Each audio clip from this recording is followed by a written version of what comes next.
long rebound. Steph, no timeout with 6. At 5, Curry for the lead.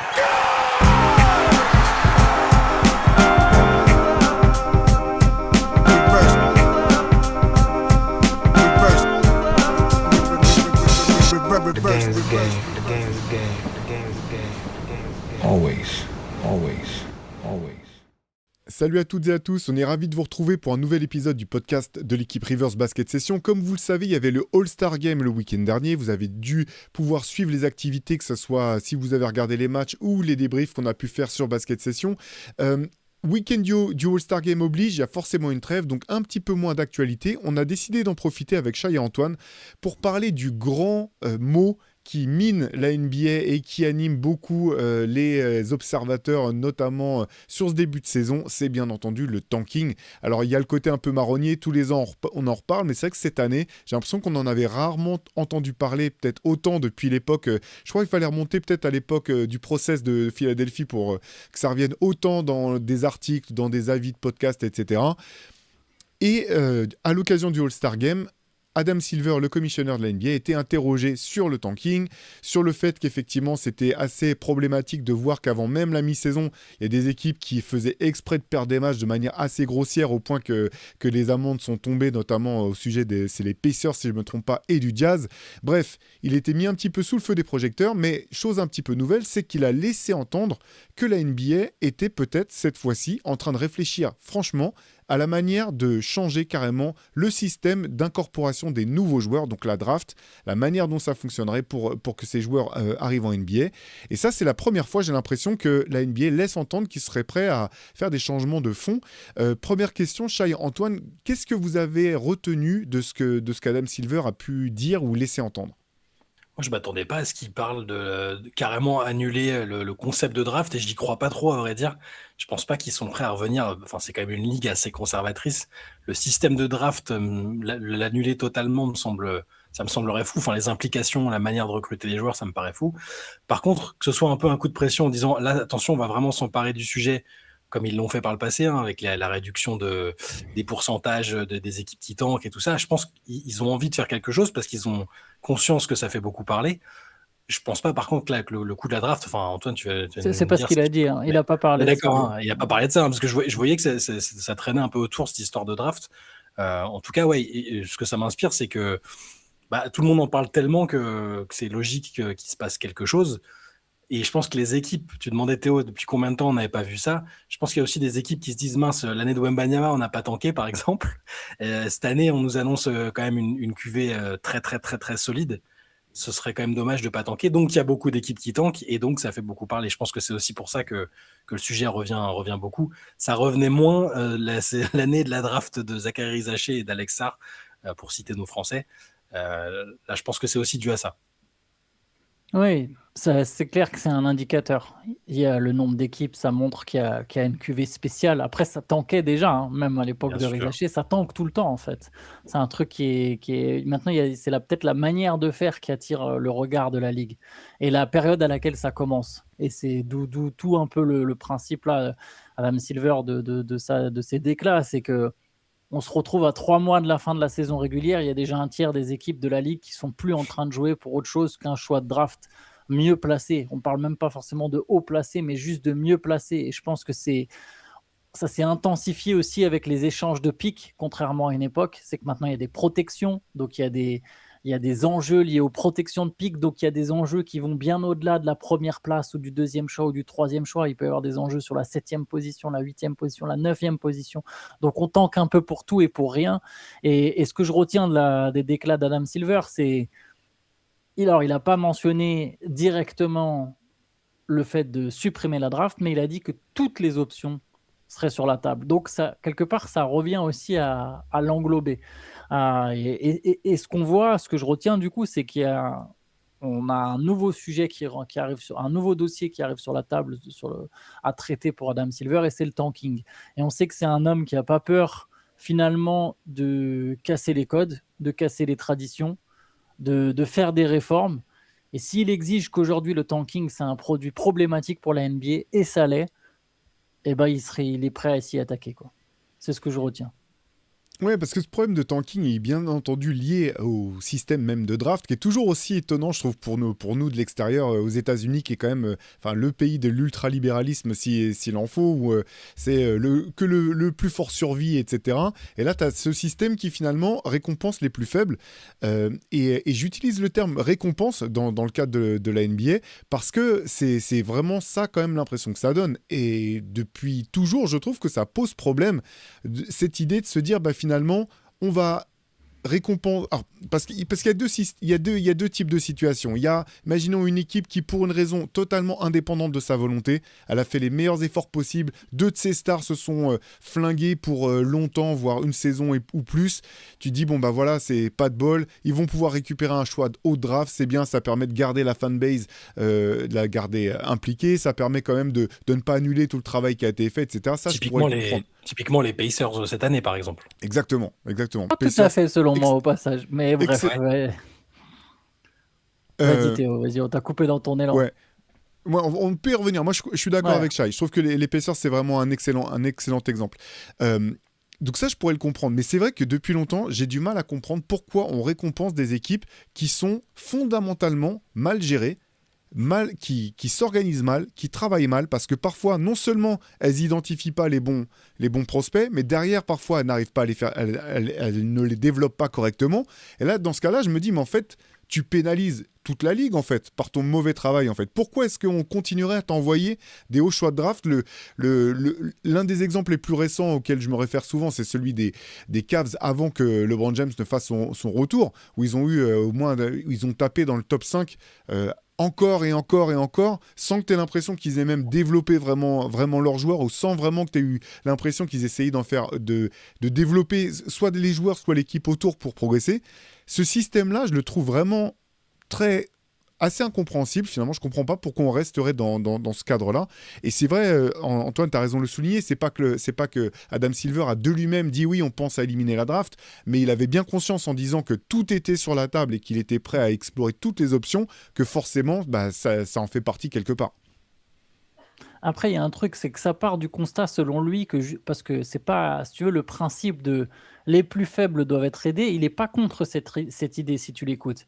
Mais ce qui le fait peur, et c'est pour ça que j'ai mis un petit bémol léger sur Indiana, où dans l'idée, je suis évidemment d'accord avec vous, on pourra en parler, sur le fait que c'est pas une équipe comme les autres, c'est une équipe qui vient de perdre son meilleur joueur, son blessure. Ce qui le fait peur, c'est que aujourd'hui, les équipes qui se retrouvent à être dans les bas-fonds des classements ne sont pas nécessairement les plus faibles, mais que c'est faussé, que c'est des équipes qui volontairement cherchent à être faibles.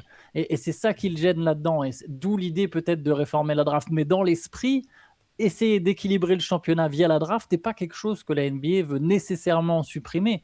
C'est qu'Adam Silver, il a le sentiment, je le répète, que c'est plus nécessairement les plus mauvaises équipes qui se retrouvent tout en bas du classement. Sur le papier, en tout cas. Ouais. Mais même sur ce concept-là, on pourrait réfléchir, parce qu'en fait, tu dis finalement, il y a un salary cap, tout le monde a les mêmes chances, enfin, il y a un salary cap, il y a des règlements dans le championnat. Finalement, les plus mauvais n'ont qu'à se débrouiller, finalement, pour arriver au niveau des meilleurs. Et on voit bien que finalement, quand tu prends le cas d'Oklahoma City, il est super intéressant, comme celui des Spurs, parce que c'est des petits marchés, en fait. Donc toujours, c'est l'archétype du petit marché qui, de base, c'est qu'il ne peut pas se permettre de simplement surfer sur son grand nom pour faire venir des superstars et pour se relancer systématiquement. Donc ils sont, en fait, par nécessité, ils sont obligés de bien travailler. Mais finalement, si le Thunder ou si les Spurs sont capables de travailler comme ça, pourquoi est-ce que Washington ne serait pas capable de le faire? Pourquoi est-ce que les Bulls ne seraient pas capables de le faire? Moi, c'est la question que je me pose souvent autour de tout ça. C'est là qu'on touche le problème. Et pour moi, le distinguo, il est important. C'est un peu le côté, le bon tanking et le mauvais tanking. Moi, ça ne me dérange pas quand une équipe, sur une année ou deux, on a compris qu'ils avaient changé radicalement d'approche. Tu parles du Thunder, ils sont passés par là aussi quand même. Ils se sont construits par le tanking, mais ça a été rapide. Ils sont passés par la case tanking très rapidement. Les équipes qui, de manière presque traditionnelle, sont mauvaises et se disent, au bout d'un moment, on va toucher un gros pic et on aura le joueur qui nous manque. Il y en a plein quand même. Enfin, tu vois, là, les Wizards, ils sont quand même médiocres depuis longtemps. Les Kings, à part une saison ici et là, ils sont médiocres sur plein de saisons. Moi, c'est plus ça, je pense, qui me gêne et qui devrait être le plus gênant. Parce qu'au final, une saison, il y a 30 équipes. C'est pas parce qu'une équipe va sur un an, et elle peut d'ailleurs, tout en tankant de manière claire, développer des joueurs, en garder pour l'avenir. Enfin, le Thunder, pour moi, a opéré comme ça à un moment. Donc, moi, c'est vraiment ça. C'est le côté on tank sans vraie vision, sans savoir vraiment sur qui on va s'appuyer. Et puis au bout d'un moment, peut-être qu'on touchera un joueur générationnel, le fameux terme, et que ça marchera. Sauf que dans les faits, ça ne marche jamais. Non, mais c'est là où je vais me faire un peu l'avocat du diable. Mm. C'est que si on eût supprimé complètement la draft, les petits marchés comme San Antonio ou OKC pourraient peut-être qu'il y a des mondes où ils n'existeraient jamais, en fait. Parce que si San Vas-y. Antonio avait pas eu Tim Duncan ou Victor Wembanyama, alors ils ont eu David Robinson aussi, mais tu vois, cette équipe des Spurs, t'enlèves cette locomotive, tu peux taffer autant que tu veux, tu vas pas avoir les mêmes résultats. Le Thunder sans Shai Gilgeous-Alexander, le Thunder a tanké, hein, clairement. Le Thunder a clairement tanké. Ce qui s'est passé à Oklahoma City, c'est qu'il y a Shai qui s'est développé ultra vite à des niveaux absolument pas envisagés, ne serait-ce que par la franchise d'Oklahoma City. Bon, là, je suis vraiment dans l'optique où si tu supprimes, parce que ces petits marchés-là qui travaillent bien, si on enlève la draft, Est-ce qu'on est sûr je- de ça, en fait? Ouais, c'est ce que j'allais dire, parce qu'en fait, il y a quand même un salary cap qui encadre les équipes. Je veux dire, les Lakers pourront pas signer 15 All-Stars, en fait. Ça peut pas fonctionner comme ça. Et même si tu fais venir, imaginons, je vais garder le cas des Lakers, imaginons qu'il n'y ait pas de draft et que ça soit simplement un système comme finalement en Europe ou dans le basket FIBA où un jeune prospect, il peut choisir de signer au Panathinaikos ou au Barça. Il y a un moment, en fait, tu dis si tu es un fort porteur de balle, et si tu es le meilleur joueur de ta draft et que tu es un fort porteur de balle, est-ce que tu as envie Pas dans d'aller aux ton Lakers? intérêt, ouais. Ouais, c'est pas forcément dans ton forcément. intérêt. Voilà. Bien Et sûr. là, il y Je suis a d'accord. un monde aussi où tu peux regarder comment fonctionnent les équipes, où ton agent, il peut te dire un petit peu comme ça peut se faire finalement. Encore une fois, je garde l'exemple des prospects en Europe, où certains agents ou certains joueurs vont choisir d'aller dans tel club parce qu'il y a un travail qui est fait, ils savent qu'ils vont avoir des opportunités de se montrer. Je dis pas que je suis pour ce système à tout prix, mais finalement, j'ai l'impression que le mode de fonctionnement de la NBA est suffisamment encadré pour que tu puisses pas avoir une équipe simplement qui devienne hégémonique et qui prenne les 15 meilleurs joueurs de la ligue. Ouais, c'est pas dans l'intérêt des meilleurs talents de forcément. Sauf si il y a au niveau financier, ça change quelque chose. Mais si tout le monde part à chance égale et peut proposer le même salaire aux prospects, il n'y a pas de raison que ce soit toujours les mêmes qu'il est. Alors peut-être que une fois de temps en temps, on aura le meilleur joueur qui va signer aux Lakers, par exemple, et ça va en agacer plus d'un. Moi, le premier. Mais moi, j'ai l'impression que ça. Alors, je veux pas ça. Je veux pas forcément la fin de la draft, hein, du tout. Mais je suis pas sûr que ça tournerait en foire qui désavantagerait foncièrement les petits marchés. Je pense pas. Je suis partagé. Je pense, il y a des idées que je partage avec vous dans l'idée. Je suis juste pas aussi haut sur l'idée que vous, en fait. Non, mais je ferais J'ai pas la ça. même théorie, mais en moins accentué. Je pense quand même, tu vois, par exemple, on le voit, alors c'est pas tout à fait pareil, parce que tu as raison, Théo, vous avez tous les deux raison de pointer le salary cap, qui est une donnée importante, mais on voit qu'en fait, dans n'importe quel sport, c'est pas toujours très égal, quoi qu'il arrive. Il y a toujours des clubs qui attirent plus que d'autres. Le Real Madrid, au foot, va attirer les plus grands joueurs. T'as beau être au Bayern Munich, dans l'un des meilleurs clubs du monde, t'as beau être meilleur que le Real Madrid, tu auras quand même la star formée localement du Bayern Munich qui va arriver du Real Madrid. Je prends l'exemple du foot, Lennart Karl, c'était parfait, c'était choquant, ça a choqué tout le monde. C'est un gamin de 17 ans, Théo, pour te dire, il est aujourd'hui dans un club qui est bien plus fort que le Real Madrid. Au Bayern, il vient de Munich, il vient de Munich. Il a été formé au Bayern. Local, ouais. C'est la superstar locale. Et pourtant, lui, il a affirmé à 17 ans qu'il rêvait déjà du Real Madrid, alors qu'il est en bien meilleure position aujourd'hui de gagner des titres avec le Bayern Munich. Et il sera payé finalement des millions au Bayern Munich. Et pourtant, voilà, il est quand même attiré par Madrid. Bon, c'est pas un très très très bon exemple parce que tu as raison, il y a le cas du salary cap, mais je pense qu'il y a des équipes qui seront boudées, qui seront tout le temps boudées si c'est comme ça. Mais dans l'idée, c'est intéressant. Je pense effectivement que c'est pas chaque année la meilleure star qui ira aux Lakers. Ça, je suis assez d'accord. C'est pas le premier prospect numéro 1 qui chaque année se dira je vais à New York ou Los Angeles. Je pense qu'il y aura forcément du turnover, mais je suis pas sûr que les 30 franchises de la Ligue soient très attrayantes. On n'en arrivera pas là de toute façon, je pense. Honnêtement, il y a d'autres choses à tenter avant qu'un truc aussi radical pour éviter le tanking, un tanking aussi visible que celui qui est là. C'est une idée qui a été lancée comme ça, mais je pense pas qu'on en arrivera là. Honnêtement, je suis même pas spécialement pour. Je dis juste que je pense pas que les conséquences seraient aussi dramatiques pour les petits marchés et ça m'importe. Moi, j'aime quand les petits marchés ont des chances à peu près égales à celles des gros marchés et qu'en travaillant bien, ils sont récompensés, tu vois. Mais je pense juste qu'il y a d'autres trucs à faire avant, d'autres tentatives. Le coup ça irait un peu dans le sens de ce que tu dis, Théo. Pourquoi des équipes auraient le droit d'être mauvaises autant d'années de suite et d'être récompensées à chaque fois, tu vois. Donc à la limite, limiter le nombre d'opportunités qu'elles ont de gommer leur médiocrité par le recrutement de talents via la draft, ça me semble un peu plus intéressant dans un premier temps. Non, mais c'est intéressant. Effectivement, moi, je dis pas que un système sans draft du tout serait la panacée, parce que le risque de ce système-là, là où je te rejoins, Antoine, c'est que finalement, une équipe comme les grosses équipes, on va dire les Lakers, j'ai envie de dire Boston, mais c'est vrai que Boston, finalement, a eu du mal parfois à recruter des free agents, mais Boston, comme les plus... Je vais dire New York, Boston et les Lakers puissent finalement systématiquement trouver le moyen d'avoir le meilleur futur grand une fois qu'ils auront épuisé le précédent, en fait, et qu'il n'y ait jamais de temps faible pour ces franchises-là. Là, je te rejoins Antoine. Là, je pense que ça serait un risque potentiel, sachant que, en fait, si on partait sur... Je vous propose qu'on reste sur cette hypothèse-là, et après, on pourra peut-être basculer sur d'autres types d'hypothèses par ailleurs. L'autre question qui se poserait, c'est que si tu partais sur un système sans draft, je pense que tu pourrais plus rester sur le système d'échelle de salaire des rookies, en fait. Parce qu'il faudrait pouvoir donner finalement l'opportunité à des franchises de proposer des arguments plus ou moins forts. Donc je pense que ça aussi, ça changerait un petit peu les choses. Et ça, je sais pas dans quelle mesure. Alors forcément, ça serait encadré. J'imagine pas que, par exemple, que tu puisses proposer à des rookies un salaire max comme le font des joueurs au bout une fois qu'ils ont fini leur premier salaire. Mais j'imagine quand même qu'il faudrait rehausser le plafond de manière justement à ce qu'une équipe, je vais dire, imaginons un monde post-apocalyptique comme on le connaîtra bientôt peut-être à Milwaukee où il n'y a plus Giannis, et tu dis, bon, bah finalement, on n'a plus notre superstar, mais on a récupéré de la masse sous le cap. On veut aller choper le futur. Allez, je vais partir sur les noms de la prochaine draft parce que c'est plus simple. On veut Eddie Dibanza, on veut lui dire, voilà, nous, par contre, on veut que tu deviennes le prochain Giannis. Donc, on va craquer, je sais pas, une partie importante de notre salary cap pour te faire venir, et c'est chez nous que tu vas te développer. Dans un monde où, pareil, encore une fois, les Lakers pourraient pas lui proposer autant parce qu'il y a déjà de l'argent qui est destiné à Luka Doncic, à Austin Reeves avec une prolongation de contrat et moins d'opportunités peut-être de se montrer.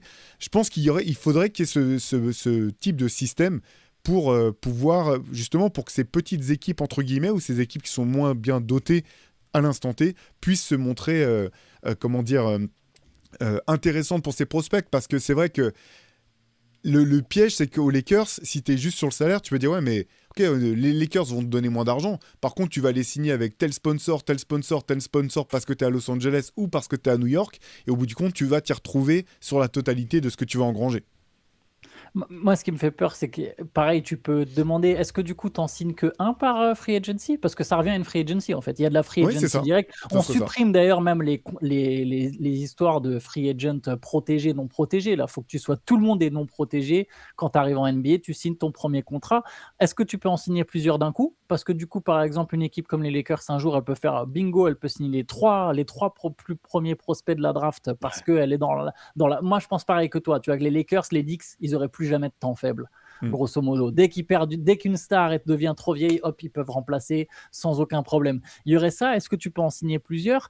Et j'avais une autre question, c'est de savoir, est-ce que du coup, il n'y aurait pas aussi mis beaucoup plus de pression sur certains de ces jeunes talents qui se retrouveraient à gagner beaucoup plus d'argent d'un coup, avec même un investissement.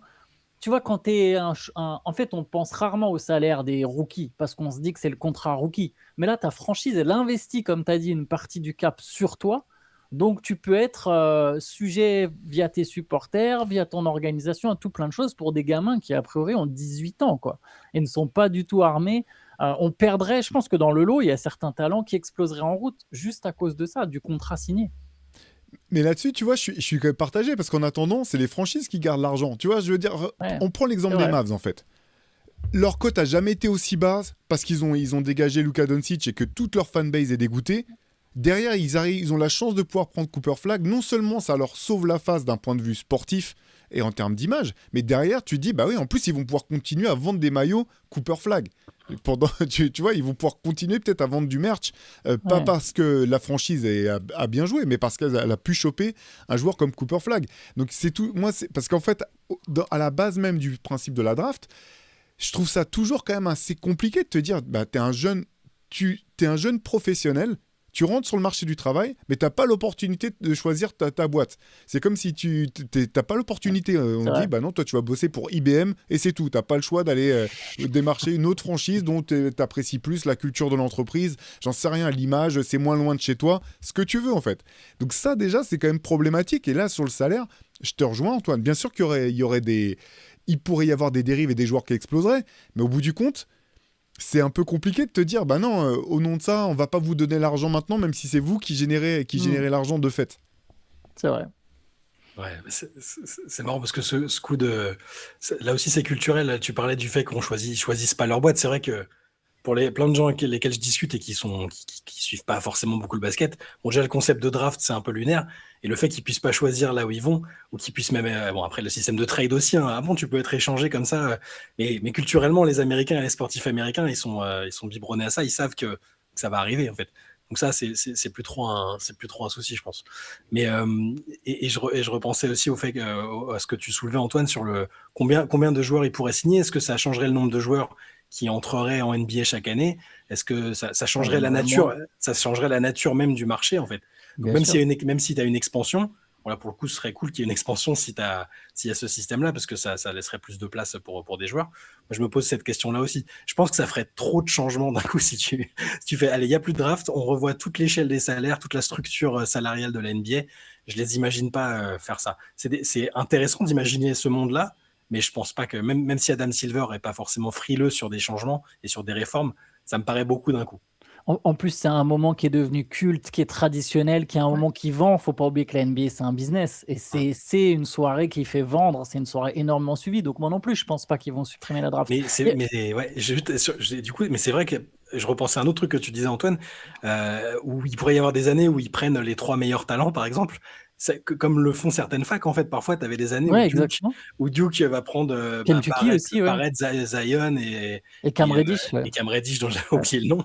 Ce serait fou, et c'est un truc que peut-être d'autres équipes pourraient pas faire si elles ne s'appellent pas Lakers. Et ça déséquilibrerait peut-être certaines reconstructions au passage. Parce que si tu as 5 équipes nulles qui arrivent en même temps, tu sais, tu as un peu tout l'espoir quand même de signer un gros prospect. Il y en a une, elle peut empocher les 4 mecs, en fait. Elle empoche les 4 meilleurs parce qu'elle est faible, elle a la masse salariale et elle signe les 4 meilleurs prospects. Et les autres, comment elles font? Elles restent ridicules. Enfin, tu vois, ça pourrait créer des trucs très compliqués, quoi. Non, c'est clair, il faudrait que ça soit encadré, mais en même temps, tu vois, l'exemple de l'universitaire est assez intéressant parce qu'au bout du compte, ça n'a pas forcément été les 4 joueurs dont tu as parlé, Shai, c'était pas forcément les 4 meilleurs de la QV, en fait, quand tu prends le retour. Toi, le recul, il y a toujours un mec, tu vois, un gars comme Donovan Mitchell, qui était un joueur, qui était un bon joueur avec Louisville. Ça, Louisville, je me trompe pas. Louisville, ouais.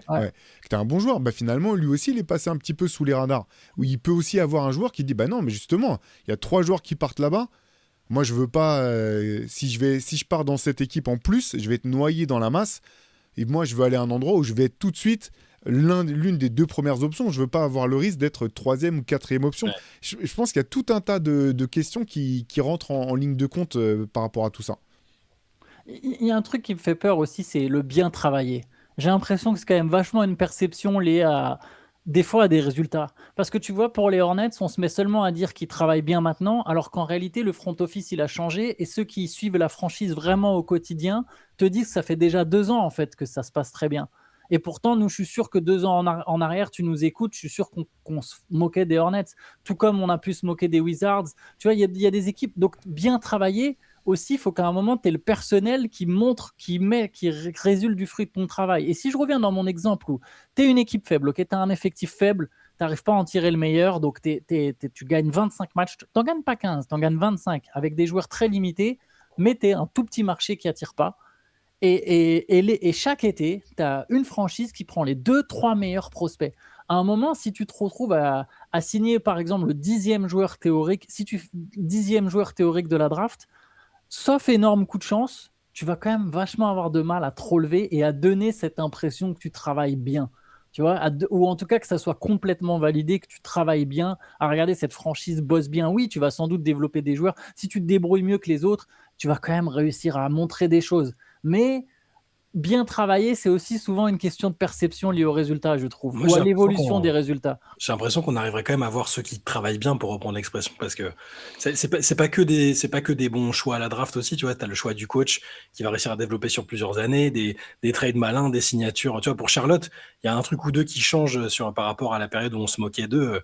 Enfin, on était très sceptiques. Moi, j'étais sceptique sur le côté Suicide Squad de l'effectif avec des casiers judiciaires et des machins, et c'est toujours une limite de l'effectif. Il faut faire attention quand même, hein, mais par contre, quand il donne un peu plus de chance, d'opportunité à Diabaté, qu'il draft un tel ou un tel, Con Knuppel, c'est bien joué finalement, tu vois. C'est des petits trucs comme ça. J'ai l'impression qu'il y aurait quand même les équipes qui travaillent bien dans le sens très large du truc, arriveraient quand même à être, à performer quand même, tu vois.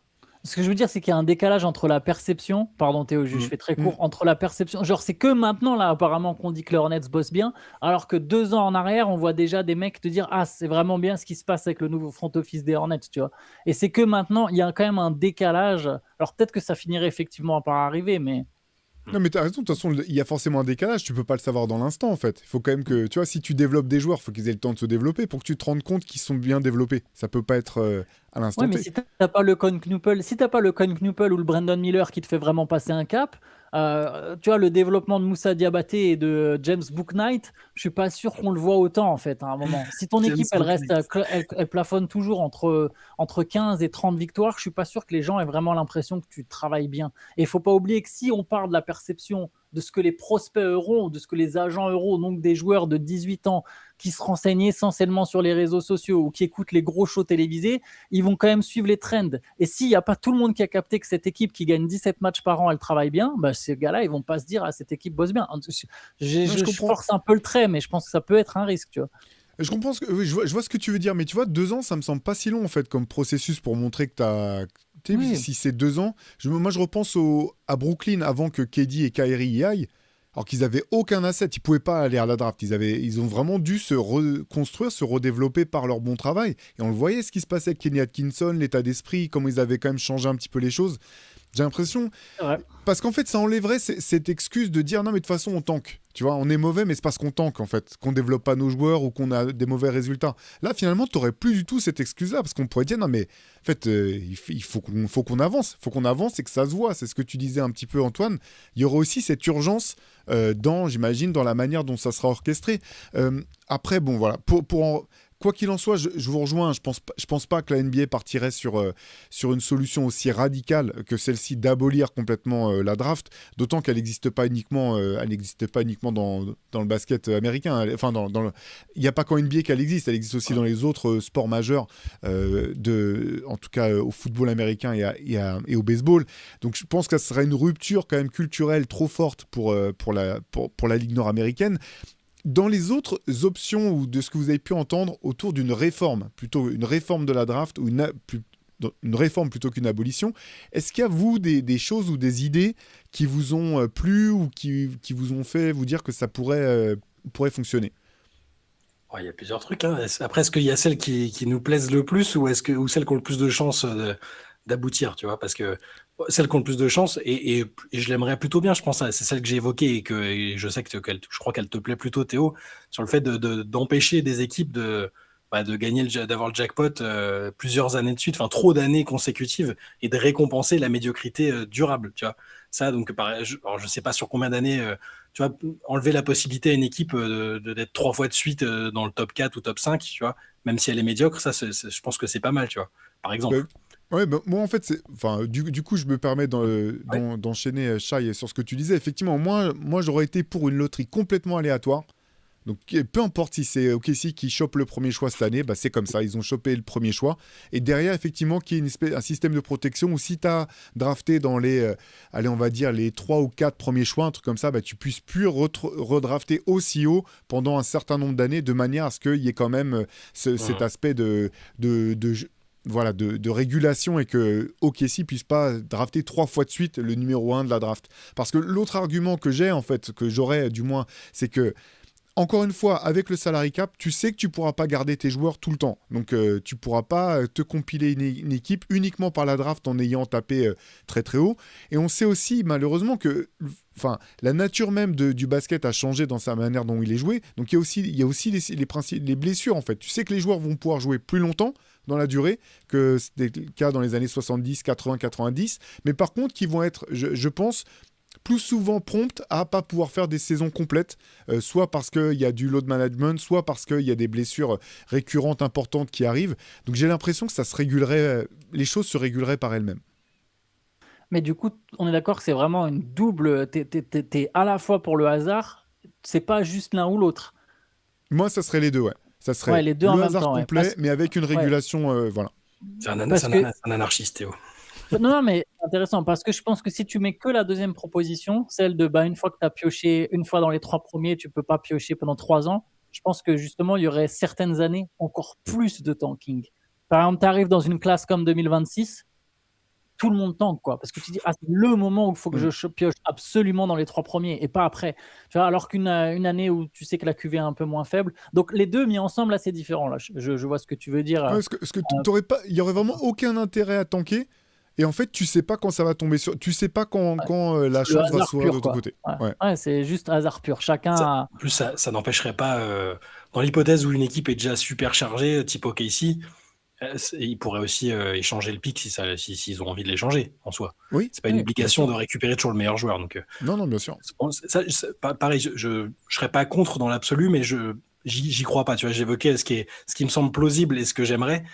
Ça me dérangerait pas, mais je pense qu'ils iront pas jusque là. Par contre, j'ai entendu plusieurs fois et chez des spécialistes américains dans des podcasts voilà, le fait de ne pas pouvoir de ne pas récompenser la médiocrité durable, ça j'y crois par contre. Parce qu'en fait, moi, je trouve ça cool dans l'idée. Par exemple, tu vois, là, l'idée de Théo, moi, je trouve ça cool. Mais ça revient à dire, on accepte qu'il y a un truc dans notre système qui est 100% hasard. C'est-à-dire qu'aujourd'hui, il y a évidemment, par définition, par loterie, il y a du hasard.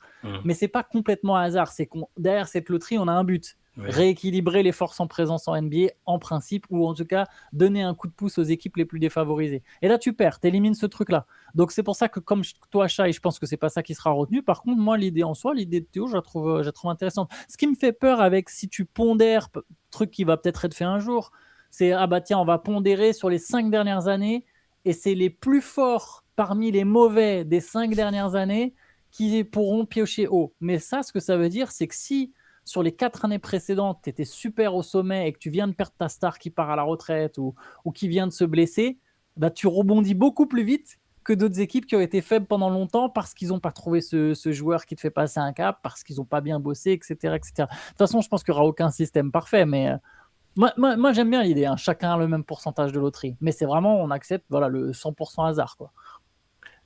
Il y a autre chose sinon, mais là, on sort du coup du côté loterie. Je parle vraiment du sportif et du changement même de format de la NBA et de la saison régulière. Tu as aussi disputé des playoffs de manière intégrale avec tout le monde.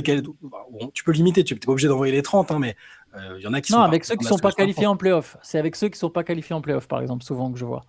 Pour une loterie juste... une loterie, tournoi de fin de saison entre les équipes non qualifiées en playoff. L'équipe qui gagne a le premier choix. Moi, je partais carrément sur un truc qui, à mon avis, ne se fera pas non plus, mais où limite, où tu as les 30 équipes qualifiées en playoff, où pour le coup, du coup, tu n'as aucun intérêt à perdre, parce que tu n'as pas envie de jouer contre la tête de série numéro 1 si tu es le 30e, tu vois. Et normalement, ça inciterait moins les équipes à perdre. Par contre, ça pose d'autres problèmes, évidemment. Ce serait remplacé par le problème de load management encore plus, je pense, parce qu'il y a des équipes qui voudraient s'économiser encore davantage. Et la saison régulière perdrait peut-être en saveur. Mais tu as quand même intérêt à finir le plus haut possible, en théorie. Si tu es 3e, tu vas jouer le 27e, 28e. C'est plus intéressant que quand tu finis 7e et tu joues une équipe mieux classée. Bon, ça n'arrivera pas, mais c'est un système où je trouverais que pour le coup, si tu veux vraiment enrayer les équipes qui perdent volontairement, tu peux faire comme ça aussi. Après, ça mais dépend qui draft, du coup, qui pioche après? C'est autre chose. Après, il faut voir de quelle manière tu accompagnes ça. Après, tu peux dire que les équipes, faire une loterie parmi les équipes les moins bien classées, toujours, ça dit. Oui, mais du coup, tu auras toujours intérêt à être moins bien classé, que tu joues les playoffs ou non. Si tu me dis que c'est entre 30 et 20 que tu finis par être pioché à la draft, dans ce cas, tu vas chercher à être entre 30 et 20. Et en plus de ça, tu vas pouvoir vendre des billets pour les playoffs où tu vas vendre à ta fanbase, regardez, on va jouer contre le Thunder. Tu vois, il y aurait plus d'intérêt pour la saison régulière en plus, je trouve. Mais bon. Et je trouve aussi que quelque part, ça pénaliserait les bonnes équipes parce que tu vas leur faire jouer des matchs contre des équipes qui servent à rien, quelque part. Prendre le risque de peut-être de blesser un joueur. Alors tu dis, en plus, on n'était pas concerné par le tanking. Ça serait un peu dur, je trouve, pour les bonnes équipes de leur imposer ça. Mais c'est intéressant. J'avais pas du tout pensé à ce type de système. C'est le truc de Bill Simmons, ça. C'est le truc qu'il a envie de faire en mode Coupe de France à l'ancienne. Non, mais ça ne se fera pas non plus. Par contre, ce que tu disais, Antoine, sur un tournoi entre les équipes qui sont pas en playoff, ça aussi, c'est relativement populaire. Il y en a qui défendent pas mal cette idée-là. Mais là aussi, en fait, je verrais du tanking parce qu'en fait, les équipes qui s'intéressent s'arrangeraient pour être dans cette catégorie-là. Et puis après, joueraient leur va-tout. Et genre, je sais pas, ton Jaren Jackson Jr., tu le mets sur le côté parce qu'il a son problème au genou. Et finalement, tu le fais revenir pile quand tu joues les places pour aller chercher ton pic, quoi. Exactement, ça serait plus intéressant de jouer ce tournoi-là que d'être 8e de conférence, en fait. Moi non plus, en fait, il n'y a aucun système parfait, mais celui-là, pareil. Il y a des équipes on aurait du tank. Après, par contre, ça retarderait, j'imagine, le moment vraiment où tu tankes. Parce que là, le problème, c'est et c'est pour ça que Silver, il en parle, si on revient à sa quote, c'est qu'on est à 3 mois de la fin de la saison régulière, un peu moins maintenant, et il y a déjà un tiers, j'exagère un peu. Non, c'est presque ça, hein. C'est presque ça. Il y en a 8 au moins, et il y en aurait 9 si les Pelicans ils avaient leur pic. Donc on est à un tiers des franchises NBA qui n'ont qu'un seul objectif sur les 3 derniers mois de la saison, c'est de perdre. Ça, c'est vraiment et surtout c'est les conséquences. C'est ça aussi dont parlait Silver, c'est qu'il dit à une époque il y avait un espèce d'arrangement. Là maintenant tu vois ce qu'a fait le Jazz, où sur quelques matchs de suite ils sortent volontairement. Voilà, c'est ça. C'est que souvent, quand on parlait de tanking, rappelez-vous, quand on nous posait des questions, on expliquait que c'est pas les joueurs. C'est pas le staff, c'est les dirigeants. Là, on arrive au stade, c'est pas les joueurs, mais c'est le staff via, évidemment, contraint sous la pression des dirigeants, évidemment, se mettent à volontairement perdre des matchs. Et donc, le Jazz mène de 17 points, sort ses titulaires et ne fait pas rentrer du tout ses titulaires dans le 4e quart-temps. Et les Grizzlies, l'autre fois, pareil, ils mènent dans le 4e quart-temps, ils font plus jouer leur star sur tout le dernier quart-temps pour perdre le match. Genre, tu sens volontairement l'envie de perdre le match et on n'est même pas en mars. Tu vois, on n'est même pas en mars. On est fin janvier, début février au moment des faits. Ce qui est bien, c'est qu'on voit les équipes déployer des trésors d'ingéniosité. Parce qu'il y a ça, tu as les équipes qui mettent tout le monde au repos. Type les Wizards, là, on en avait parlé de la masse salariale historiquement faible, vous n'avez que des joueurs de G-League, et puis il faut réussir à jouer avec les règlements, enfin les nouveaux règlements. Est-ce que tel joueur est considéré comme un joueur majeur et donc il n'a pas le droit d'être mis au repos à telle période parce que c'est diffusé. Enfin, il y a plein de trucs, il y a plein de tactiques différentes. Ça, pour le coup, on peut souligner la créativité des équipes pour arriver à leur fin, quoi. Mais en plus, ça non plus, j'aime pas. J'aime pas que la Ligue puisse dire à une équipe, vous devez faire jouer tel joueur, vous auriez dû faire jouer tel joueur. Ça, je trouve ça... moi, ça me pose vraiment ça me pose problème parce qu'en fait, au bout du compte, si imaginons le cas de figure où une franchise n'est pas sûre, se dit le joueur, peut-être qu'il pourrait jouer, peut-être qu'il pourrait pas jouer, alors on le fait jouer, il se blesse vraiment. Enfin, tu vois, je trouve que c'est pas à la Ligue de déterminer de la même manière que finalement, c'est même pas une franchise de dire au joueur s'il est apte à jouer ou pas. Tu sais, c'est le joueur et c'est le corps médical qui doit déterminer ça. Moi, ça me gêne beaucoup, ça. Après, la Ligue sanctionne que justement quand on prouve derrière, quand c'est prouvé derrière qu'il n'y avait vraiment aucune raison médicale de ne pas faire jouer le gars. Mais c'est compliqué en plus, parce qu'en plus, avec les questions de santé mentale aujourd'hui, quelqu'un qui est en burn-out pour une raison qui n'a rien à voir avec le basket et dont personne n'est au courant, un truc perso, etc. Enfin, ça a des vraies conséquences. C'est délicat. Hein. C'est vrai que c'est très délicat. Est-ce que la conclusion, je dis pas qu'on a la conclusion, mais là, vu qu'on évoque différentes options, est-ce que les gens qui ont envie de perdre et de tanker ou qui ont un intérêt à perdre, ils trouveront toujours quelque chose pour y arriver finalement, pour contourner les règlements mis en place? Enfin, ça fait des années qu'il y a des ajustements, on nous dit le play-in, ça va tout régler, les pourcentages modifiés, ça va régler une partie, mais au final, les équipes qui le veulent vraiment, elles trouvent toujours une solution. Et je dis pas ça pour inciter à une radicalisation du règlement, à dire non, totalement aléatoire, comme ça, vous pouvez pas du tout contourner le règlement. Mais il y aura toujours... Ce qui serait intéressant, c'est de réussir à limiter le plus possible. Et je pense quand même, le play-in, ça a rendu des choses relativement un peu plus intéressantes. Il y a moins de matchs en fin de saison qui sont qui sont balancés, il y a des équipes qui jouent un peu jusqu'au bout. Moi, j'aime bien le play-in, par exemple. J'étais un peu sceptique au début, mais je trouve que c'est un bon ajustement et littéralement, ça incite moins les équipes à perdre. Ça les incite à gagner pour avoir une chance peut-être de sauver leur saison pour les équipes qui n'étaient pas attendues dans le bas de classement. Je trouve que c'est pas mal. Ça ne règle pas tout et il y a des équipes qui contournent encore et qui arrivent à perdre, mais c'est pas mal. Je suis d'accord et à la fois je suis pas sûr que ce soit vrai quand tu dis il y a moins de matchs qui sont balancés. Je pense qu'il y a plus de matchs qui sont balancés.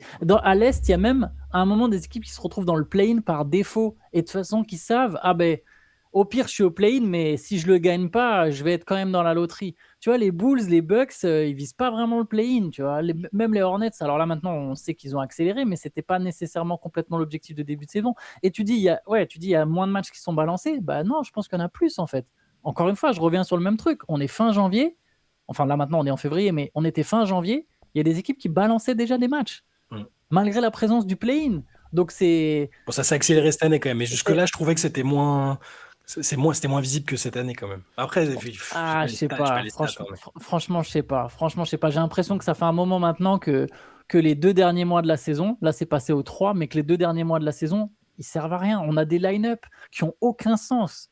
Tu vois, Théo Malédon, il était rookie en quelle année? Ça date maintenant. Et Théo Malédon, à son époque, déjà, tu regardes les équipes alignées par OKC, ça avait aucun sens. C'est des équipes de J-League et c'était déjà il y a 4 ou 5 ans. Donc, tu vois, je pense vraiment pas que le play. Sur certaines années, peut-être ça. Il y a certaines équipes, ça leur offre une possibilité un peu plus grande. Mais je suis pas sûr que ça allonge. Miami en avait profité. Oui, voilà, c'est ça. Mais je suis pas sûr que ça a vraiment que ça crée une lutte contre le tanking, quoi. Moi, en fait, j'adore le play-in, mais je pense pas qu'il ait un impact vraiment sur le tanking. Il rend la fin de saison plus intéressante. Il permet à des équipes qui étaient mal parties parce qu'imaginons, elles ont eu un gros blessé ou elles ont mis du temps à trouver la bonne carburation. Ça leur permet finalement d'avoir quand même une chance de peut-être pouvoir participer aux playoffs. Comme dans le cas de Miami, c'était ça. Mauvaise carburation, finalement, derrière... les planètes s'alignent et ça leur permet d'aller même en finale NBA. Et ça permet aussi qu'il y ait moins de calculs de la part des 8 équipes qui sont qualifiées pour savoir qui veut jouer qui. Voilà. Moi, je trouve que le play, vraiment, j'adore. C'est je pense que un des changements du championnat que j'ai le plus apprécié dans ce qui a été proposé par Adam Silver depuis son arrivée, mais j'ai pas l'impression qu'il y ait une corrélation directe avec le fait qu'il y ait moins d'équipes qui tankent. Et pour répondre à la question que tu posais au début, Shai, tant que le fait de perdre des matchs te permettra d'avoir plus de chances de drafter haut, tant que ça existera, des équipes essaieront de passer par là. Et je vois pas d'autre solution que d'enlever cette... si vraiment on veut en finir avec le tanking, d'enlever en fait cet aspect-là en fait. De se dire non, de toute façon, que vous ayez perdu des matchs ou pas, ça n'a pas de rapport avec comment vous allez pouvoir drafter. Et... je repense à ce que tu disais, Antoine, au sujet de l'équipe d'OKC. Par contre, ça pourrait permettre aussi à des équipes de faire vraiment du développement, en fait. À un moment où tu sais que tu n'as pas de star, tu dis, cette année, on sait qu'on ne pourra pas être au play-off, on sait qu'on ne pourra pas être champion, mais on a tous ces jeunes, finalement, on veut savoir qui va pouvoir être fort, on va pouvoir développer, sur qui on va pouvoir miser. Et en fait, en termes d'image, tu n'es plus sur une image de tanking, en fait. Tu es sur une image de développement. Et on le sait souvent, nous, en tant que français, souvent, on sait comment dire. Alors, le championnat de France a beaucoup changé depuis 10 ans, mais par le passé, les équipes qui nous plaisaient le plus souvent, c'est justement les équipes où il y avait un projet jeune. Je repense au Mans, quand ils ont eu les Batum, Dio, Bocolo, etc. Rohan avec Marc Opelin et d'autres, où tu disais, ah bah ouais, c'est cool, là, on va voir. Alors là, il se trouve que ces équipes ont été fortes aussi, ou même encore plus fortes avec Pau à l'époque, de Pietrus, Diao, etc. Là, c'était les équipes qui, en plus, étaient performantes. Mais là, tu peux vraiment, tu dis, ouais, c'est nos jeunes, quelque part. Donc, tu peux aussi marketer ça d'une manière positive et qui soit pas corrélé au fait de se dire simplement cette année on est nul mais promis l'an prochain on sera fort parce qu'on va drafter haut, parce qu'en plus la plupart du temps c'est pas comme ça que ça marche. Oui, mais c'est déjà ce qui se passe en fait. Les Wizards, c'est ce qu'ils font depuis 3 ans, ils lancent leurs jeunes, sauf que les Nets, c'est ce qu'ils font cette saison. Mais c'est exactement en fait la différence la différence c'est qu'ils les lancent mais en se disant attention, si ça va trop vite, il faut quand même qu'on trouve le moyen de perdre. Là en fait, t'as plus ce truc là en fait. C'est s'ils sont bons, ils sont bons en fait. Et tu vois jusqu'où ils peuvent t'emmener. Et si tu finis, je sais pas, 9e de ta conf avec tes jeunes, bah c'est cool. Tu te dis pas, putain, du coup on va drafter que en 14e spot alors qu'on aurait pu drafter peut-être dans les 4 premiers. Tu vois, t'enlèves quand même cet aspect là quoi. Mais t'enlèves si quoi? À quelles conditions? Tu l'enlèves si c'est le hasard qui détermine Oui, si ou c'est le je hasard. Ouais, Ah si oui, c'est si le c'est le hasard. hasard. Oui, Ouais. OK, Pour ça, je d'accord, dis là, il je suis d'accord avec faut toi. décorer. Ouais, ouais, En fait, c'est ouais, le seul moyen, en fait, je pense, si vraiment tu veux plus récompenser la lose, le seul moyen, c'est que la draft soit plus en rapport avec, ce que le produit que tu as mis sur le terrain, en fait. Oui, en fait, de toute façon, c'est simple, c'est vrai que c'est contre-intuitif de te dire que du moins va t'amener du plus. Et que beaucoup de moins te donne encore plus de chances de t'amener à un grand plus, à savoir le premier choix de draft. C'est vrai que c'est contre-intuitif. Parce que j'allais dire, sinon, sur le développement, c'est au nom du développement que certaines équipes se mettent à faire jouer des gars. Et c'est ça le pire, c'est qu'en plus, ce qui, moi, des fois m'agace un peu, c'est que toutes ces performances maintenant individuelles que tu vas avoir entre mi-février et mi-avril, dans ces équipes-là, elles valent rien en fait. Même un joueur qui tourne à Ouais. 17 points Ça. par match sur ces 2 mois de la saison, c'est même pas dit que cette franchise le garde. Déjà, c'est pas dit qu'il ait une carrière NBA, mais c'est même pas dit que cette franchise-là le garde dans son équipe. Parce qu'elle se dira, ouais, mais bon, là, on lui a donné les ballons à un moment où voilà, on s'en fichait, quoi. On regarde même plus ce qui se passe. Tous nos regards sont tournés vers la draft. On pourrait faire jouer une équipe de J-League, ça serait la même chose. Et tu vois, Théo Malédon, par exemple, qui a brillé dans des périodes comme ça, plus en NBA. Jalen Horde, il tournait en double-double de moyenne. Je pense que tout le monde l'a oublié, tu vois. Il était en double-double de moyenne avec le Thunder à un moment. Ouais. Et Il continue à être en double-double de moyenne. Ouais. Il a juste changé Tu de vois, championnat, mais... tu vois, il est même plus en NBA, tu vois. Il y a même pas derrière. Et tu sais, il est parti jeune de la NBA, quoi. Il a même pas d'autres opportunités derrière. C'est ça la folie du truc. Ousmane Dieng, là, il peut tourner à 17 et 8 de moyenne. On n'a même pas la garantie que derrière, il sera signé quelque part, quoi. Donc il y a un tiers des équipes, je me répète, mais qui ont plus d'intérêt aujourd'hui dans le championnat. Et il y a un truc qu'on n'a pas abordé. Mais encore une fois, c'est peut-être aussi que le signe de la saison, elle est longue. Une saison plus courte, c'est plus difficile de tanker sur la durée. Où les équipes tankeraient toujours, mais ça serait peut-être moins, on aurait peut-être moins cette impression de longueur, quoi. Après, oui, effectivement, le nombre de matchs, c'est une question qui reste au cœur aussi des interrogations. Je continue de penser que la NBA ne le fera pas et que même les joueurs ne voudront pas le faire parce que ça veut dire moins de rentrée d'argent. Ouais, moins d'argent, Et que même si les sommes sont folles, je pense que personne n'aura envie d'aller vers... de se mettre à gagner moins d'argent, donc je ne pense pas que ça y viendra. Il y a aussi toutes les répercussions qu'on connaît d'un point de vue historique, en fait. Alors, ce qui sont peut-être absurdes, hein, peut-être qu'à un moment, de toute façon, si tu veux changer les choses, à un moment, tu peux pas tout garder non plus. Il faut que tu fasses une croix sur certaines choses. Mais c'est vrai que le nombre, ça que tu dis, tu établis une bonne fois pour toutes que certains records seront jamais battus, que c'est comme quand on parlait peut-être de réduire la durée des matchs pour faire des matchs plus courts. Imaginons, partons sur 4 quarts temps de 10 minutes, comme c'est partout dans le monde, à part en NBA. Bah, là aussi, ça pose des problèmes, parce que tes moyennes, c'est pas les mêmes. Il y a toutes ces questions de représentation sur lesquelles j'imagine pas la NBA revenir, mais tu as raison par contre de le remettre au centre parce que c'est aussi une des questions qui se posent par rapport à ça, Antoine. Ouais. Sachant qu'en fait, de toute façon, c'est marrant parce qu'on parle de stade faussé, mais de toute façon, entre chaque époque, il n'y a pas le même nombre de possessions. Donc, quelque part, c'est déjà plus ou moins faussé, tu vois. Mais tu as raison, ça illustre au moins une évolution du jeu. Ouais, C'est du pas jeu, en la fait. même C'est chose. quand même Exactement. basé sur le jeu. C'est pas contraint par des règles. C'est la base, l'origine, la source n'est pas une règle. Je suis d'accord. Même si, théoriquement, tu vois, dans les années 50, 60, il n'y avait pas les mêmes règles. Bill Russell, on ne connaît pas sa moyenne de contre. Tu vois, il n'y avait pas les tirs à 3 points. Sauf que maintenant, c'est tellement lointain je vais mettre des gros guillemets, on s'en fiche de la legacy de ces mecs-là, tu vois. Donc peut-être qu'un jour, avec le recul, on se dira, c'est pas grave, les mecs des années 2000, qu'est-ce qu'ils nous font chier, on s'en fout, tu vois. Mais ouais. Non, mais t'as raison t'as raison de tempérer en fait, parce que même plus récemment, vu la manière dont le jeu il est plus sifflé de la même manière en fait. Donc effectivement, tu pourrais dire aussi, finalement un mec comme je sais pas quel joueur on Jordan, prendre, toujours ce truc de Jordan, c'est toujours à 60 points ouais, par match. Voilà, j'essaie de retrouver un autre parce que c'est le plus simple, tu vois, mais ou d'autres joueurs, tu vois, un Clyde Drexler, peut-être qu'il aurait shooté 5 lancers francs de plus par match en fait, tu vois, que ça aurait changé sa moyenne et la place qu'il aurait aujourd'hui dans l'histoire, dans les tops, etc. Mais ça, effectivement, ça, on peut pas. Ça, c'est l'évolution des choses. C'est moins. En fait, c'est moins. C'est aussi impactant, mais c'est moins drastique que de se dire, ouais, mais c'est parce qu'on a réduit le nombre de matchs ou le nombre de minutes sur les matchs. Ouais. Est-ce qu'avec ces modifications-là, James Bouknight, que Antoine a cité tout à l'heure de manière scandaleuse, en même temps que Moussa Diabaté, aurait eu une autre carrière et aurait moins déconné en dehors du terrain? Je me posais la question. Je la gardais celle-là parce que j'ai été choqué sur le coup et je n'ai pas voulu réagir tout de suite. Parce que Moussa Diabaté a quand même plus de potentiel que James Bouknight aujourd'hui. Bien sûr. Pourtant, il était pris beaucoup plus bas. C'est un 10e pick, je crois, Bouknight. Hein. C'est à l'époque où les Hornets, ils bossaient pas très Il bien. travaillait pas bien. Ouais. Parce que c'est ça aussi, en fait.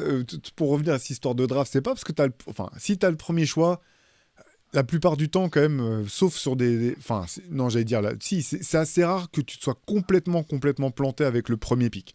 Ça peut arriver sur des drafts un peu comme, je repense à celle de mon gars sûr Anthony Bennett, mais c'est parce que derrière, finalement, personne pense que Giannis Antetokounmpo va être Giannis Antetokounmpo, en fait. S'il avait des joueurs à Kentucky, il aurait certainement été drafté premier. Voilà. Mais sinon, si tu draftes en premier, tu te trompes rarement de manière monstrueuse. Par contre, derrière, ça garantit pas, effectivement, même tu draftes en 3e, 4e, ça se trouve, c'est le mec qui a drafté en 7e qui va avoir le meilleur joueur, en fait. Ouais, mais le tanking, ça concerne pas que juste le first pick, c'est tout le Ouais, problème. bien C'est sûr, bien qu'aujourd'hui, sûr. les équipes, elles tankent même pour être 6e plutôt que 7e, quoi. Elles tankent à tout prix ou elles tankent pour récupérer leur choix protégé top 8 et pour pas finir 9e de la draft et de se dire, bah, de toute façon, si je suis 7e, bah, peut-être qu'en 7e, j'ai plus de chances encore de récupérer une star que si j'étais 8e. Mm. Donc, parce que ce gars-là que vous avez pas vu venir, mais moi, je l'ai vu venir et je vais pas le rater en 7, tu vois. Mais, Bah, c'est un petit peu ce qu'il y a derrière le deal qu'il y a eu entre les Pacers et les Clippers. Moi, j'avais jamais vu un choix de draft protégé comme ça, où si c'est 1 à 4, c'est ça, 1 à 4, ça reste aux Ouais. Pacers. Par contre, si c'est entre 5 et 5. 9, 5 et 9, ça va aux Clippers, et à partir du 10e pick, ça retourne à nouveau aux Pacers. Ça, je sais pas si la Ligue va continuer à autoriser ce genre de protection, qui est quand même... Je trouve ça étonnant même que ça soit passé quelque part. C'est passé parce que c'est dans les règles, mais là vraiment, ça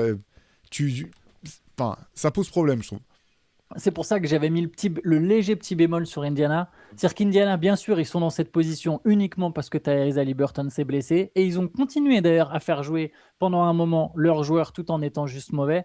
Mais là, sur la fin de saison, et c'est pas pour rien qu'ils ont pris une amende, une belle grosse amende, c'est qu'il va y avoir pas mal de carottes. Et quand tu vois des fois l'équipe alignée par Indiana, tu comprends bien qu'ils veulent quand même maximiser les chances, et je les comprends, de piocher entre 1 et 4. Mais je blâme pas les Pacers, ils n'ont jamais tanké. Ils ont une Non, vraie c'est- hécatombe. Déjà, ils ont jamais tanké. Ils ont une vraie hécatombe parce qu'il y a des mecs qui sont vraiment blessés. Ils perdent Miles Turner qui est pour le coup parti. C'était indépendant de leur volonté. Je pense qu'il l'aurait bien gardé à la base et il part chez un rival en plus.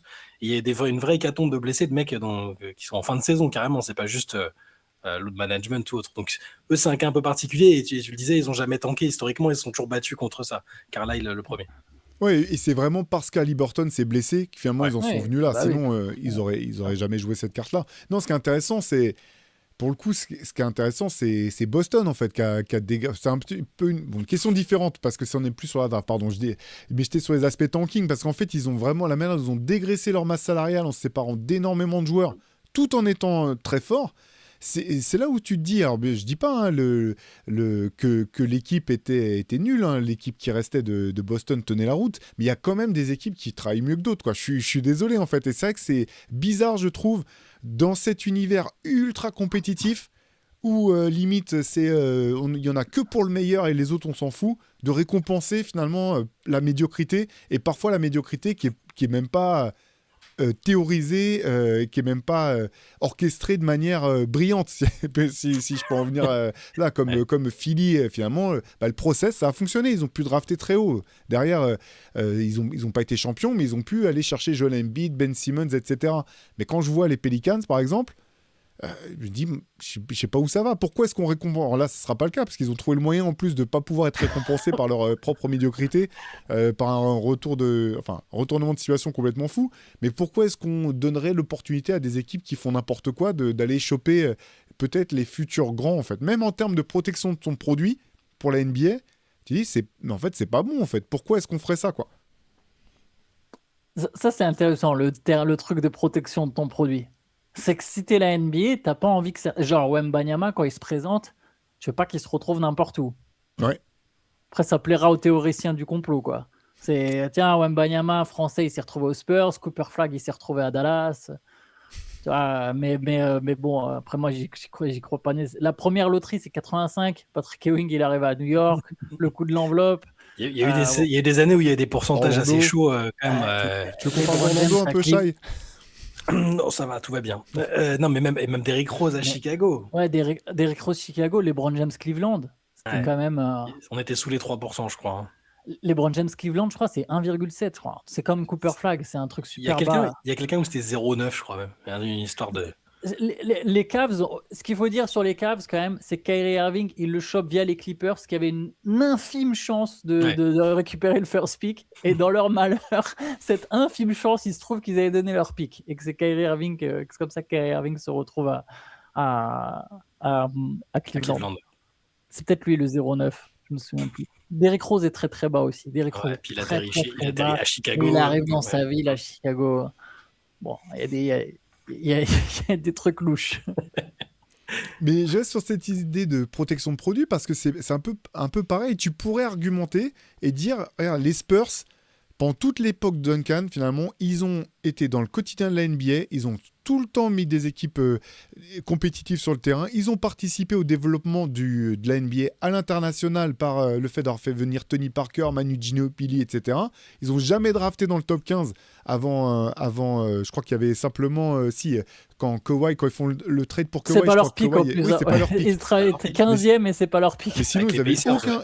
Tu pourrais dire, mais quelque part, cette équipe, elle a fait du bien à la NBA, elle a permis à la NBA de générer plus d'argent, donc à tous les joueurs de générer plus d'argent, donc même aux autres franchises de générer plus d'argent. Pourquoi est-ce qu'à un moment, ils ne seraient pas récompensés? Pourquoi est-ce qu'il faudrait qu'ils passent par le fait d'être nuls pour être récompensés pour ce qu'ils ont apporté globalement à la Ligue? Et bon, j'en reviens, c'est pour ça, je martèle ça un petit peu, je reviens sur mon idée de hasard complet. Je trouverais ça logique. Ou alors, je pense à un autre truc, du coup, qui pourrait être complètement à l'inverse.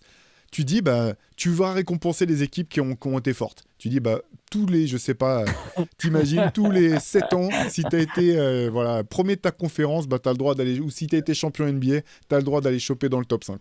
La médaille du travail, allez, bravo, félicitations. Ça, c'est pas un modèle qui fonctionne, mais ça m'est venu comme ça. Ça aurait été vraiment l'inverse, l'anti-tanking. Tu pourrais faire une loterie sur les. Tu sais, tu prends sur les 10 dernières années. Mais sur les 10 dernières années, tu aurais peut-être quand même beaucoup d'équipes.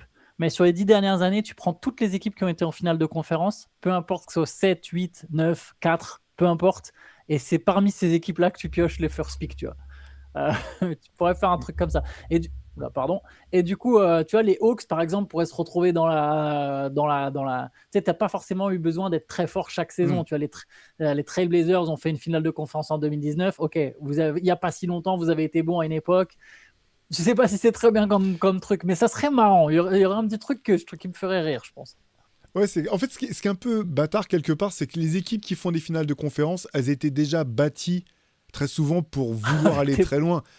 Donc en fait, c'est pour ça qu'à chaque fois que tu reviens sur cette question de résultat, t'as le même problème. C'est que les équipes vont essayer de truquer ou de se planquer.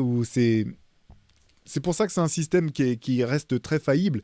Dans l'absolu, moi, je serais quand même surpris de voir un changement drastique dans l'organisation de la draft. Est-ce que vous voyez une fin ou vraiment des mesures très fortes mises en place pour essayer de contrer le tanking? Est-ce que, ça ne répond pas tout à fait à ta question, mais est-ce que si sur les 10 dernières équipes, on a dit il y a un tiers des équipes qui tankent, est-ce que si elles ont toutes les mêmes chances de piocher, est-ce que ça... Si tu fais partie... Mais bon, il y aurait forcément du tanking pour la 11e équipe qui chercherait absolument à descendre dans le top 10, mais dans le bottom 10... Mais est-ce que ça peut réduire le tanking? Pardon, je relance sur une question plutôt que de répondre à ta question. Oui. Mais est-ce qu'au moins ça limiterait un petit peu? Je suis même pas sûr. J'arrive pas à être sûr en fait, parce que pas sûr. Tu dis celles qui sont nulles, bah, elles ont plus intérêt à tanker, mais finalement ceux qui sont 13e, tu vois. Ouais, bah c'est ça. Les Grizzlies ont commencé à tanker quand ils étaient dans le play-in, pour rejoindre sur ton argument du play-in. Ouais, les Grizzlies étaient 8e de la conférence et ils se sont mis à tanker à ce moment-là. Ah, c'est quand même dingue. Bah, ou les Mavs l'année avant la finale. Ouais, l'année avant la finale et l'an dernier. Alors l'an dernier, il y a la blessure d'Anthony Davis, mais oui, tu as raison, les Mavs avant la finale. Tous les ans, il y a la blessure d'Anthony Davis. C'est pas assez marquant comme événement, Antoine. C'est pas très précis, pardon. Sinon, pour répondre à ta question, est-ce que... En fait, j'ai l'impression, tu vois, nous, en parlant pendant 1 heure, alors on n'est pas les têtes pensantes de la NBA, on n'a pas un système qui te semble meilleur, quoi. Donc est-ce qu'il va y avoir un changement drastique? Pas drastique. Il y aura un changement. J'ai Ouais. l'impression qu'ils vont tenter des petits ajustements, mais il n'y aura pas vraiment ce qu'on a évoqué le plus drastique, ça n'arrivera pas. Faut regarder les changements historiques dans la ligue. On est sur un système qui à plein d'endroits est en place depuis des dizaines, des vingtaines d'années. Je pense pas que ça bougera de manière aussi radicale. Mais par contre, ouais, je pense qu'il y aura des mesures. Je sais pas lesquelles. Il y aura un truc qui va être fait. Moi, je crois vraiment en celle pour éviter la médiocrité répétée, là, ce dont on a parlé au début. Ça, j'y crois. J'ai l'impression que c'est ce qui est le plus souvent évoqué. Je vois pas quelque chose de drastique. Ça me paraît pas, même avec un commissionneur qui a déjà fait des trucs. Hein, non, je pense pas. Bon. Ben, affaire à suivre. Effectivement, moi je pense qu'on n'en a pas tout à fait terminé avec le tanking. Comme tu le dis, Shai, il y aura certainement des règles, mais des règles en plus sur un système qui déjà fonctionne pas très bien. Je pense Une pensée quand même, parce que là, je pense au club des franchises qui tankent là. Les fameux 8 équipes qui tankent, j'imagine les Kings au milieu qui se regardent et qui disent ah mais vous faites exprès de perdre en fait, nous on n'a pas fait exprès du tout, tu vois. Je pense souvent quand je regarde le classement et que qu'on lisait des trucs sur le tanking, les Kings quand même à la base, l'équipe qui a sur le terrain, cette saison ils commencent pas pour tanker, hein, ouais. Les Pelicans même, un peu, hein. Jusqu'à il y a très peu de temps, ouais, les Pelicans avec le coup du pic forcément, mais les Kings, ils avaient 3-4 All-Stars en même temps sur le terrain.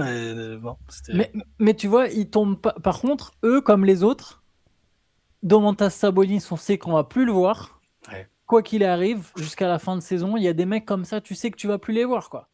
Et que l'équipe des Kings, Nick Clifford, il va jouer 34 minutes par match. Maxime Reynaud, il va jouer 35 minutes par match. Tant mieux pour lui, tu vois. Tant mieux pour Reynaud, tant mieux pour Clifford, tant mieux pour je ne sais quel autre jeune mec qui vont sortir de nulle part qui va jouer 36 minutes par match.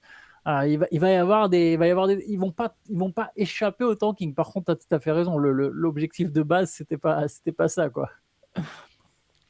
Bon, écoutez, la loose va continuer de faire partie de notre quotidien, je pense, plus ou moins orchestré. On vous souhaite de passer une bonne fin de journée. De toute façon, donc là, il y a une petite trêve, mais ça n'empêche pas. On sera là tous les matins pour le CQFR.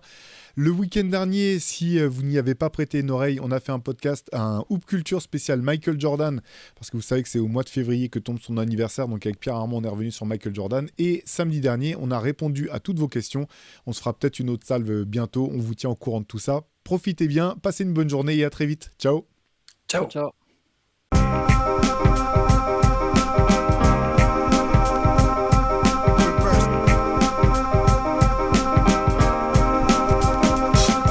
Game is out there, and it's either play or get played.